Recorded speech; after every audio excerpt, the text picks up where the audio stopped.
The use of smartphones in vehicles is a concern because smartphones require visual attention and manual attention as drivers swipe across the screens, accessing lots of different types of functionality. So it's not just calls, it's texts, it's emails, it's social media, all of those very engaging, putting a driver at risk of distraction.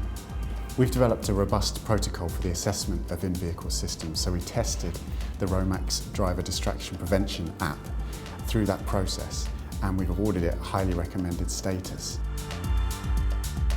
Drivers using their phones for tasks like texting or reading of emails place themselves at a really high risk. Our research has shown when drivers are doing that, their reaction times are slower, but they drift across the lane much more than they otherwise would, sometimes into the opposing lane, which if there's oncoming traffic, it represents a serious risk.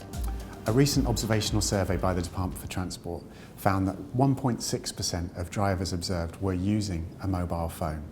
The ones that were most likely to be using a mobile phone were van drivers, were male drivers, and were the younger population of drivers. Driving is one of the most risky things any of us will do in our normal day-to-day lives. There are lots of factors around why driving for work is a risk. You're more likely to be driving under time pressure, you're more likely to have other distractions at the same time, and you're more likely to be driving in a situation when you're perhaps tired or at the end of a long working day.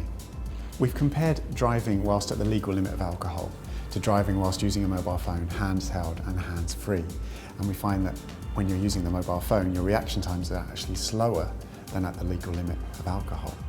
When people are using the phone for work and driving, you're less well able to respond to any kind of emerging hazard.